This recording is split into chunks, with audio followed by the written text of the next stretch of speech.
আসসালামু আলাইকুম। আশা করি আপনারা সবাই ভালো আছেন এবং সুস্থ আছেন। এই ভিডিওটা উইকের একটা ভিডিও।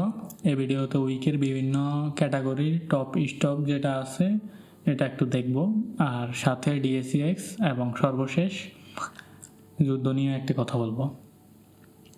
সো প্রথমে আমরা এখানে গেইনার দেখি। সো গেইনারে আমরা পার্সেন্টেজ ওয়াইজ দেখতে চাচ্ছি, আমরা ডিসেন্ডিংয়ে দেখব। সো এই উইকের এখানে ডেইলি, আমরা উইকলি মধ্যে চলে যাই। সো এই উইকে সবার উপরে আছে ফিমেল লিজারিং, এরপরে আছে পিপল লিজারিং অ্যান্ড ফাইন্যান্স, এরপরে ফিয়ারেস্ট ফাইন্যান্স, এরপরে ফার্স্ট ফাইন্যান্স। সো এই টাইপের স্টকগুলো আসলে যতদিন আপনার উইকলি চার্ট থেকে যাবে না ততদিন আপনি ভাববেন যে মোটামুটি মার্কেটের উন্নতি হচ্ছে না, বুঝছেন? সো এটা একটু মাথায় রাখবেন, মানে এটা একটু অ্যানালাইসিসের বিষয়। দেখবেন যে হয়তো বা এক দুইটা থাকতে পারে, এরকম সবগুলো একসাথে থাকবে না। যখন দেখবেন যে মার্কেট উপরে যাবে ভালোভাবে, মানে ইন্ডেক্সটা উপরে যাবে। সো এটা একটা লক্ষণীয় ব্যাপার আর কি আপনাদের জন্য। আর লুজারে যদি যাই আমরা, সো লুজারের মধ্যে সবার উপরে আছে রহিমা ফুড, এরপরে প্রগতি লাইফ, এরপরে ব্যাট বিসি। এইখানে একটা জিনিস লক্ষণীয়, কিন্তু আমরা আগের সপ্তাহে কিন্তু লুজারে দেখছিলাম যে মোটামুটি 30%, 40%। এবার সপ্তাহ আপনার ইন্ডেক্স এত পড়ার পরও লুজটা কিন্তু ওভারঅল মার্কেটের স্টক সবগুলোয় পড়ছে, মানে স্পেসিফিক কোনো স্টকে পড়া নাই, জাস্ট পুরো মার্কেটটা একসাথে পড়ছে। সো এইটা আরেকটা দেখার জিনিস। ব্যাট বিসিটা নিয়ে একটু কথা বলি। ব্যাট বিসি আপনার আমরা ভাবছিলাম যে অনেক পড়ে যাবে, কিন্তু অতটা পড়ে নাই, সেলটা কম হয়েছে তুলনামূলকভাবে, যেটা মার্কেটে মানে সাধারণ পাবলিকের জন্য খুব ভালো, সেলটা কম হলে, বুঝছেন? আর ট্রেডে দেখি, ট্রেডে আমরা ডিসেন্ডিং অর্ডারে দেখব।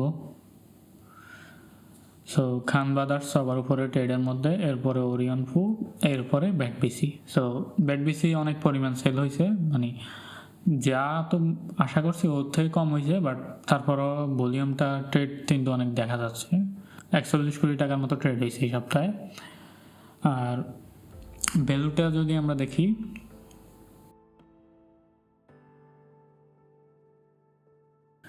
সো ভ্যালুতে আমরা সবার উপরে দেখছি সিডি ব্যাংক, এরপরে ওরিয়ন পু, এরপরে খান ব্রাদার্স, এরপরে ব্র্যাক ব্যাংক। আর আমরা যদি ভলিউম দেখি, সর্বশেষ ভলিউম, সো ভলিউমে সিটি ব্যাংক সবার উপরে, এরপরে আছে আইএফআইসি, এরপরে এনবিএল। সো সিটি ব্যাংকটা নিয়ে একটু কথা বলি, যেহেতু চোখের সামনে পড়ছে। আপনার সিটি ব্যাংকটা এখনও কিন্তু অনেক ভলিউম করছে, এবং ভলিউমটা এভাবে ড্রাই হবে, দেখবেন এভাবে কমে আসবে, তখন যাই আপনি অ্যান্টি নেওয়ার একটা সিদ্ধান্ত নিতে পারেন। এর আগে আসলে অ্যান্টি নেওয়া আপনার জন্য বিপজ্জনক, এবং যুদ্ধের পরিস্থিতির কারণে এটা আরও বেশি বিপজ্জনক। আর এবার আমরা ডিএসইএক্সে যাই। সো ডিএসইএক্সে আমরা দেখতে পাচ্ছি পুরোটা একটা নেগেটিভ মার্কেট, এবং এই উইকে আমাদের যুদ্ধ শুরু হয়েছে 1 মার্চ থেকে। এখানে প্রত্যেকটা দিন মোটামুটি একটা নেগেটিভ দেখা যাচ্ছে, এবং মিডলে একদিন ঘুরে দাঁড়ানোর একটা প্রচেষ্টা ছিল, তারপর হয় নাই।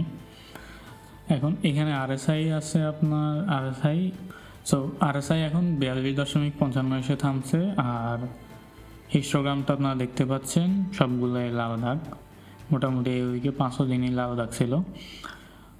আর এখন কথা হচ্ছে মার্কেট আর কতটুকু নামবে। সো এইখানে কিন্তু আমরা ভালো একটা সাপোর্ট দেখতে পাচ্ছি, দেখা যাক এটা বাউন্স ব্যাক করে কিনা এখান থেকে। আর যদি এর নিচেও নামে তাহলে আপনার এখানে এসে নামার একটা পসিবিলিটি আছে, বাট এখান থেকে বাউন্স ব্যাক করতে হলে আপনার পজিটিভ ক্যান্ডেল লাগবে বা ভালো একটা খবর লাগবে। সো দেখা যাক আমাদের রবিবারে কি হয়, এবং এর আগে যদি যুদ্ধের কোনো ভালো খবর থাকে তাহলে। এখন আরেকটা ব্যাপারে আমি আপনাদের সতর্ক করে দিই, যুদ্ধ নিয়ে মার্কেট কিন্তু পড়ার একটা কারণ যুদ্ধ, আর একটা কারণ হচ্ছে আপনার মার্কেটের মধ্যে আগে অনেকগুলো স্টক বাড়া শুরু করছে অনেক দ্রুতভাবে। সো ওইগুলা একটু আপনার নিচের দিকে নামছে আস্তে আস্তে, যার কারণে মার্কেট কমে গেছে। আর আরও একটা ব্যাপার হচ্ছে যে অনেক বড় বড় শেয়ার সো যেগুলোর প্রাইস অনেক কমে গেছে। সো সাধারণত বড় শেয়ার যেগুলা মার্কেটে আপনার ইন্ডেক্সে প্রভাব দেয়, ওইগুলোর প্রাইস কমে গেলে আপনার ইন্ডেক্স খুব দ্রুত কমে যায়। এটা আমরা আগেও দেখছি। এই টাইপের বড় বড় শেয়ার জিপি আছে, আপনার ব্যাটবিসি আছে, ইসলামী ব্যাংক আছে। সো এইগুলো টাইপের আর কি